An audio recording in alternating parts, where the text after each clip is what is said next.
La collezione Piloni non è composta solo da stampe, quadri e iconografie varie. Durante il corso degli anni Luigi Piloni accumulò anche un discreto numero di oggetti d'artigianato. Nello specifico, la collezione si compone di ben 40 elaborati di artigianato tessile, provenienti dalle varie parti dell'isola e realizzati negli anni a cavallo della seconda metà del Settecento fino ai primi decenni del Novecento. La raccolta è stata fatta seguendo un criterio geografico, estetico e storico. L'aspetto geografico sta nel mostrare quanto fosse vasta nell'isola l'arte della tessitura, quello estetico invece nel far rilevare la gran creatività e maestria delle nostre tessitrici, individuando i modelli che maggiormente esprimono la varietà della tecnica e della fantasia dei disegni. L'aspetto storico invece è nel documentare quanto nell'arco di 2 secoli le caratteristiche di questa antica produzione artigiana siano vera testimonianza di vita, di credenze e gusti della gente di Sardegna.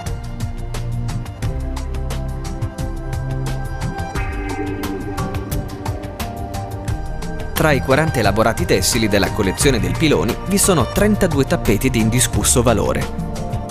L'immaginario collettivo solitamente accosta la parola tappeto al manufatto che si adagia sui pavimenti. In Sardegna però il tappeto è quel prodotto creato con l'ausilio di un telaio, usato solitamente per coprire le tavole o le cassapanche, dove venivano riposti i corredi delle donne.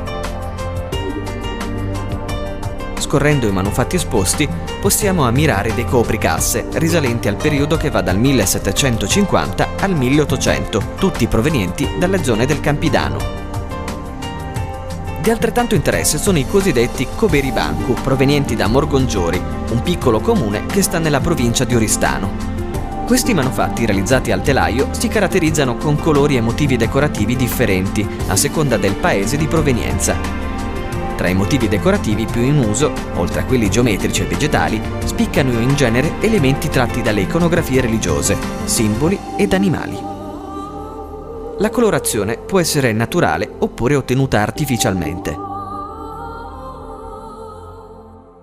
Sono una quarantina di elaborati tessili, come potete vedere, distribuiti come tipologie tra queste strisce, che sono chiamate comunemente copribanco o coprigascia, cioè copricassapanca, la nostra classica cassapanca intarsiata, oppure il copritavolo per la mensa, elaborati in tutti i nostri simboli, tantissimi. Noi ne abbiamo attraverso gli studi dell'isola, del tavolare, eccetera, sappiamo bene che le nostre tessitrici negli anni hanno usato e utilizzato ben più di 100 simboli diversi e quindi abbiamo un vasto campionario.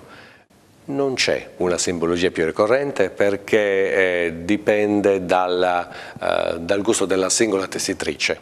L'elaborato in genere ha una larghezza, come potete vedere anche qui, sui 60 cm, 70, a volte anche qualcosa più largo, però quando invece si va a fare un tappeto vero e proprio, beh, lì le dimensioni ovviamente raddoppiano, triplicano e allora bisogna fare una cosa molto semplice, cucire. Si uniscono le parti, si segue, ovviamente bisogna stare molto attenti, le tessitrici hanno il disegno davanti, fanno striscia per striscia, in questo caso ad esempio 3 pezzi, e poi li uniscono e cercando di cucire meglio possibile in modo che si noti il meno possibile la cucitura nel tappeto e poi appunto l'elaborato è finito. Bene, ci siamo spostati alla Turchia, c'è qualche legame? Turchia riguarda un particolare, i nostri tapino de morto, ne abbiamo 2 tipi che provengono dalla zona della Barbagia, insomma propriamente detta. I simboli che sono contenuti nei nostri tappeti, nei nostri tapino de morto, hanno una storia molto lunga e vengono da lontano, effettivamente, proprio come dicevi tu, un legame con la Turchia c'è, nel senso che negli anni 60 ci fu uno scavo nella Turchia centro-meridionale, intorno hanno trovato questi simboli che si ripetevano anche nelle grotte intorno a questa antica città. Pare che anche intorno riscontrassero, non fate di allora, riscontrassero sempre, c'era sempre la ricorrenza di alcuni di questi segni.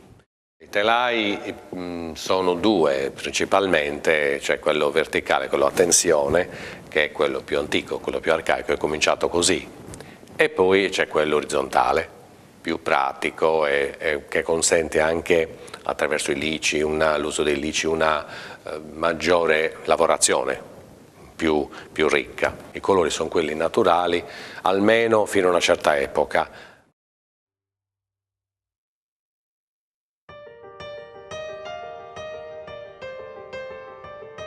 La collezione propone anche 2 esempi del cosiddetto tappinue mortu, un piccolo tappeto che la tradizione, in particolare mamoiadina e orgolese, vuole venisse utilizzato per deporvi i defunti in occasione del compianto funebre. È possibile ammirare anche un raro tappeto raffigurante una scena proveniente dal rito ecclesiastico. Tale manufatto, proveniente dalla tradizione di Santa Giusta, raffigura la cosiddetta mostra del suo ostensorio, ovvero il mostrare ai fedeli l'oggetto sacro che racchiude al suo interno le ostie consacrate, chiamato per l'appunto ostensorio.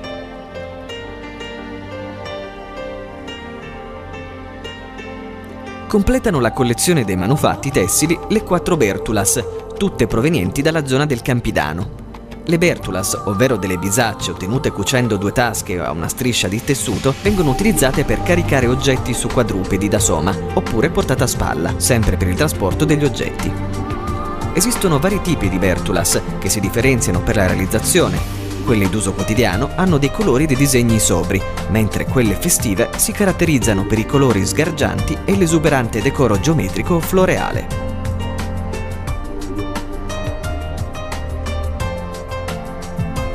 Nella stessa sala possiamo ammirare una carrellata di immagini relative ai vari costumi tipici della Sardegna, diversi da paese a paese.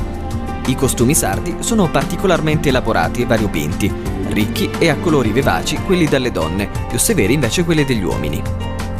Oltre ad essere testimonianza della cultura locale, questi abiti rappresentano un pezzo di storia isolana, poiché derivano da influenze romane, orientali, ispanico-moreschi e sono dunque segno di diverse civiltà che si avvicendarono al controllo della regione. Questo è il motivo principale dell'eterogeneità dei costumi sardi, soprattutto di quelli femminili, attraverso i quali è possibile ripercorrere il lungo cammino compiuto dagli isolani dalle origini fino ad oggi. Ad ornare le pareti di questa stanza possiamo trovare ben 128 esempi tra stampe, tempere e incisioni su rame, tutte raffiguranti personaggi vestiti con il tipico costume, sia quello per la festa che quello per tutti i giorni. Possiamo ammirare le 10 cromolitografie ad opera dello scrittore sassarese Enrico Costa, che raccolse queste opere pubblicandole nell'album di costumi sardi, edito da Dessì nel 1889. La collezione Piloni si compone inoltre di ben 56 litografie, sempre raffiguranti i costumi sardi e il loro uso nella quotidianità. Tra queste ci sono 43 litografie a colori, realizzate su cartoncino da Giorgio Ansaldi, disegnatore piemontese dell'Ottocento, che usava come pseudonimo l'anagramma del suo cognome, firmando le sue opere G. Dalsani. La serie appartiene alla Galleria di Costumi Sardi, pubblicata nel 1878 nel settimanale satirico, umoristico e letterario Il Buon Umore.